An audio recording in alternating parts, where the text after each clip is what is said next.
AP POLYCET 2025కి సంబంధించి ఆన్లైన్లో application ఏ విధంగా సబ్మిట్ చేయాలి. ఒక క్యాండిడేట్ ఏదైతే లైవ్గా ఒక పేమెంట్ అయితే చేసి అయితే చూపిస్తాను. సేమ్ అదే విధంగా మీరు కంప్లీట్ చేసేసుకోవచ్చు. ఫోటో ఏ విధంగా అప్లోడ్ చేసుకోవాలి, సిగ్నేచర్ ఏ విధంగా అప్లోడ్ చేసుకోవాలి, డీటెయిల్స్ ఏ విధంగా సబ్మిట్ చేయాలి అన్నీ కూడా మీకు ఈ వీడియోలో అయితే ఎక్స్ప్లెయిన్ చేస్తాను స్టెప్ బై స్టెప్ అనేది. సో వీడియో ఎక్కడ కూడా మిస్ చేయకుండా చివరి వరకు అయితే వాచ్ చేయండి. అయితే వీడియోలోకి వెళ్ళే ముందు ఛానల్ ఎవరైతే ఫస్ట్ టైం ఇచ్చేస్తారో సబ్స్క్రైబ్ అయితే చేయడం అయితే మర్చిపోద్దు. డిప్లొమాకు సంబంధించి కానీ పాలిసెట్ రిలేటెడ్ అప్డేట్స్ అన్నీ కూడా వెంటనే షేర్ చేస్తూ ఉంటాను. And AP POLYCET 2025 online application ఒకవేళ మీరు అప్లై చేయలేకపోతే సో మా సైడ్ నుంచి కూడా మేము అప్లై చేస్తున్నాం పాలిసెట్ అని అయితే. సో మీకు ఇంట్రెస్ట్ ఉంటే ఈ నెంబర్కి అయితే మీరు కాంటాక్ట్ అయితే సో అతి తక్కువ ఛార్జెస్తో పాలిసెట్ అనేది కూడా అప్లై చేయడం అయితే జరుగుతుంది. అయితే బ్యాక్ వెళ్ళినట్టయితే ఇక్కడ మనకి ఆన్లైన్ అప్లికేషన్ సో మొబైల్లో కూడా పైన 3 డాట్స్ అయితే ఉంటుంది. మ్యాక్సిమం మీరు మొబైల్లో కాకుండా పీసీలో కానీ కంప్యూటర్లో కానీ ఫీజు పేమెంట్ చేయడానికి ట్రై చేయండి. ఓకేనా. సో ఆన్లైన్ అప్లికేషన్ మీద కిందన రిజిస్టర్ విత్ మొబైల్ నెంబర్ అని చూపిస్తుంది. అండ్ ఒకవేళ మీరు అదర్ దాన్ ఏపీ కాకుండా వేరే స్టేట్ వాళ్ళైతే ఇక్కడ అదర్ దాన్ అనేది సెలెక్ట్ చేసుకోండి. ఒకవేళ ఏపీ క్యాండిడేట్స్ వాళ్ళైతే సెకండ్ లింక్ మీద ట్యాప్ చేసుకోండి. ఇప్పుడు నేను సెకండ్ లింక్ మీద ట్యాప్ చేస్తున్నాను. ఇక్కడ చూసుకొచ్చి 10th ఎగ్జామ్ అయితే అడుగుతుంది. ఎస్ఎస్సీ సిబిఎస్ఈ మీ బోర్డు అయితే అడుగుతుంది. మీ బోర్డు సెలెక్ట్ చేస్తారు. నెక్స్ట్ మీ యొక్క 10th class hall ticket number అయితే అడుగుతుంది. సో నేను నా దగ్గర ఉన్న 10th class hall ticket number అనేది ఎంటర్ చేస్తున్నాను. సో డేట్ ఆఫ్ బర్త్ అయితే అడుగుతుంది. ఇక్కడ డేట్ ఆఫ్ బర్త్ అనేది కూడా మీ 10th క్లాస్ హాల్ టికెట్లో ఏ విధంగా అయితే ఉందో దాన్ని సెలెక్ట్ చేసుకుంటారు. నెక్స్ట్ 10th పాసింగ్ ఇయర్ అయితే అడుగుతుంది. మ్యాక్సిమం 2025 వాళ్ళే ఎక్కువ అప్లై చేస్తారు కాబట్టి సో 2025 క్యాండిడేట్ కూడా.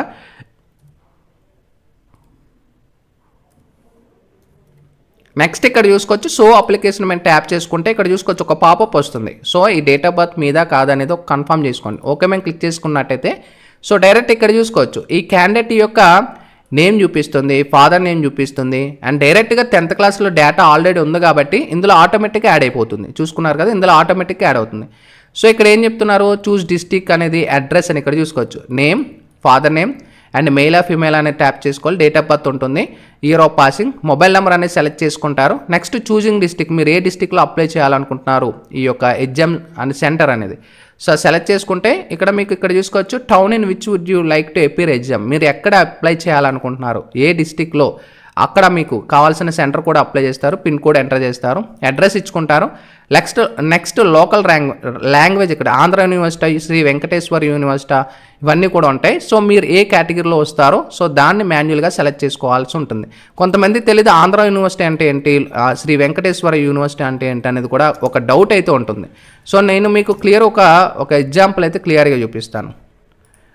సో ఇక్కడ ఈ లింక్ అనేది కూడా ట్యాప్ చేస్తాను. ఈ లింక్ అనేది కూడా కింద డిస్క్రిప్షన్లో ప్రొవైడ్ చేస్తాను, అక్కడ నుంచి చెక్ చేసుకోవచ్చు. కాలేజెస్ ఏపీ అని క్లిక్ చేయండి.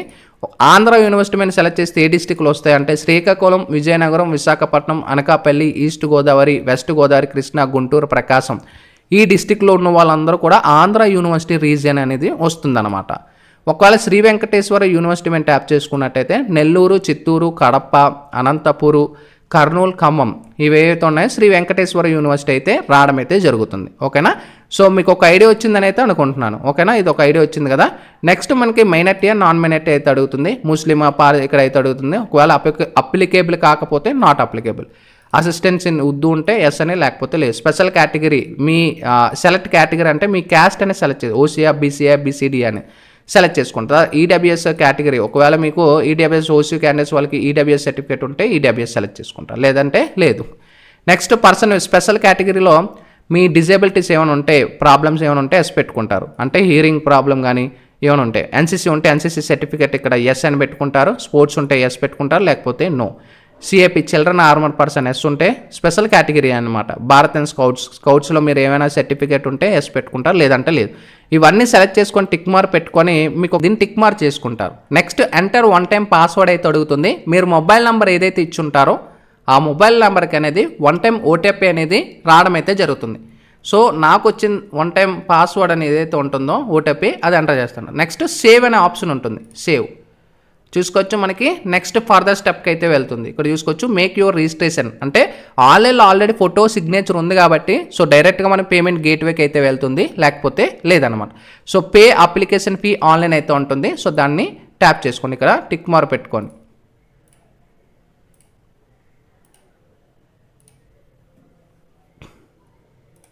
సో పేమెంట్ అనేది credit card, debit card, net bank నుంచి మీరు ఏదైనా పేమెంట్ చేసుకోవచ్చు.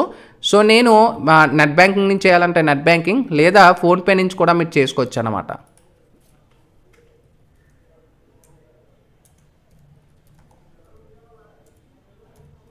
నేను యూపీఐ నుంచి అయితే ట్రై చేస్తున్నాను మ్యాక్సిమం మీరు ఫోన్పే నుంచి వాటి నుంచి కూడా ట్రై చేసుకోవచ్చు.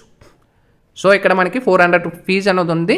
ఇంకా ఎక్స్ట్రా మనకి ఫీజెస్ అనేవి ఉంటాయి, ఇంటర్నెట్ బ్యాంక్ ఛార్జెస్ అనేవి కూడా. మేక్ పేమెంట్ మేము క్లిక్ చేసుకున్నట్టయితే మీకు ఏదైతే ఉంటుందో సో దానికి లింక్ అనేది రావడం అయితే జరుగుతుంది.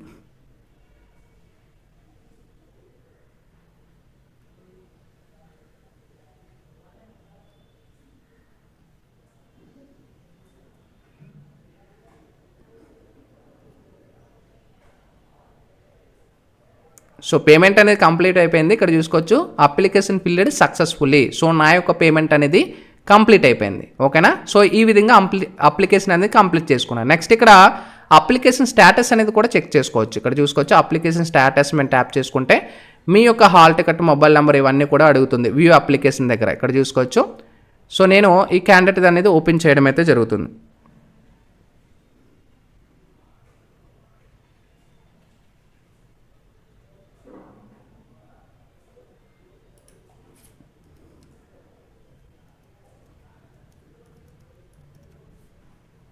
సో నెక్స్ట్ మనకి డేట్ ఆఫ్ బర్త్ అయితే అడుగుతుంది. డేట్ ఆఫ్ బర్త్ అనేది ఎంటర్ చేస్తున్నాను.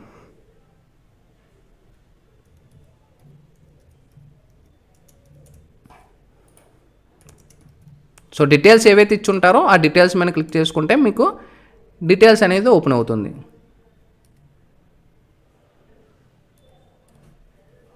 View application.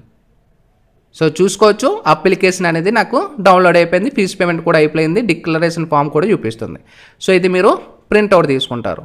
సో ప్రింట్అవుట్ తీసుకొని సేవ్ క్లిక్ చేసుకున్నట్టయితే సేవ్ అయిపోతుంది. సో ఈ విధంగా ఫీజు పేమెంట్ ఆన్లైన్లో ఈజీగా కంప్లీట్ చేసుకోవచ్చు. పేమెంట్ ఒకవేళ హోల్డ్లో పడినట్టయితే మీరు పేమెంట్ స్టేటస్ అనేది కూడా చెక్ చేసుకోవచ్చు. ఒకరే ఇక్కడ నేను ఈ క్యాండిడేట్ పేమెంట్ చేశాను కాబట్టి ఇప్పుడు ఈ క్యాండిడేట్ పేమెంట్ స్టేటస్ నేను చెక్ చేయాలనుకుంటున్నాను. సో ఇక్కడ మీ మొబైల్ నెంబర్ అయినా ఇవ్వచ్చు, లేదా మీ యొక్క ఎస్ఎస్సి హాల్ టికెట్ నెంబర్ అనేది కూడా ఇవ్వచ్చు.